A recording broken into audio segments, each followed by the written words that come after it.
Hades is the latest opus from indie hero Supergiant Games, a studio that simply doesn't miss. It's a game that offers a serious challenge and gives you the tools to experiment and adapt the world to your will, and it's our favorite game of the year. This roguelike action RPG riffs fast and loose on Greek mythology, telling the story of Zagreus, son of Hades, god of the dead, and his attempts to navigate the labyrinthian halls of the underworld to earn his freedom.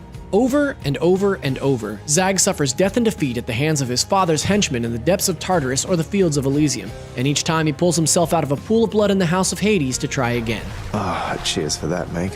While the roguelike structure itself might sound familiar, Supergiant Games has woven a story through Hades that means that death isn't a setback, but rather another important step of progression. And that progression is felt through not just earned items, but a depth in the world's details.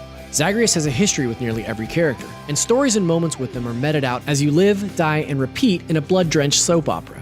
Bosses you challenge will remember if they've previously beaten you and will remark in kind, or sulk and disparage you if you've trounced them a dozen times. Underworld denizens will often remark on your exploits, how you died, who you've been spending your time with, your preference in build or weapon choice. It's remarkable and helps create a truly lived-in and ever-evolving world that convinces you of just how trapped you are. The writing here is smart, snappy, and full of snark. I told you nobody gets out of here, whether alive or dead. So how is your wanton ransacking of my domain? And while it certainly helps that every character is smoking hot, which is very much a part of Hades' appeal, it's also a dream to play. Hades is beautiful to look at. Its gorgeous, hyper-stylized art design is a joy in and out of the action, but even more seductive to control. Between different weapon types and the numerous boons handed down from the gods of Mount Olympus, many of which cleverly complement or augment one another, there are seemingly endless ways to tackle all of the underworld's challenges. You can find a build you like and stick with it, or improvise with whatever's offered to you in the middle of a run in order to try something different. A passive upgrade system helps each subsequent journey get a little easier too, so Hades never feels entirely insurmountable even as its challenges ramp up.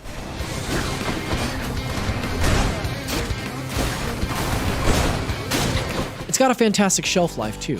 Even when you've reached the end of a run half a dozen times, there are still builds to explore, weapons to master, and environments to better understand, all with the express purpose of turning Zagreus into a balletic killing machine, not to mention tons of new conversations to have well past simply beating it. You want to mess with me again, Brent?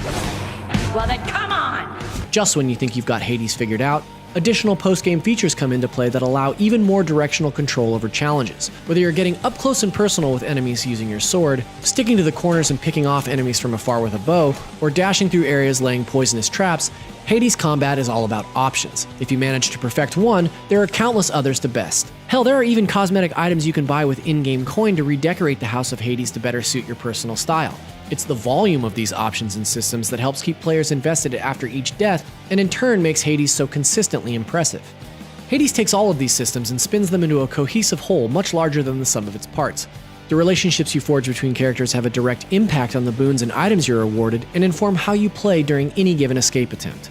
You dance between white-knuckle action and genuinely moving conversations with characters you've grown to care about without either element feeling like a side note. And death, a disappointing consequence in so many other roguelikes, manages to instead inspire excitement here as you're greeted with friendly faces and the drive to try something new on your next run. Supergiant has a short but affecting history of creating stylish and thoughtful characters and worlds, but this is its masterwork. That's why it's our honor to call Hades IGN's 2020 Game of the Year. Hey there, Zag man, how's it going? Look, you have got to get here with the rest of us already. We've been saving you a spot. Let me see what I can do. Make life a little sweeter for you in the meantime.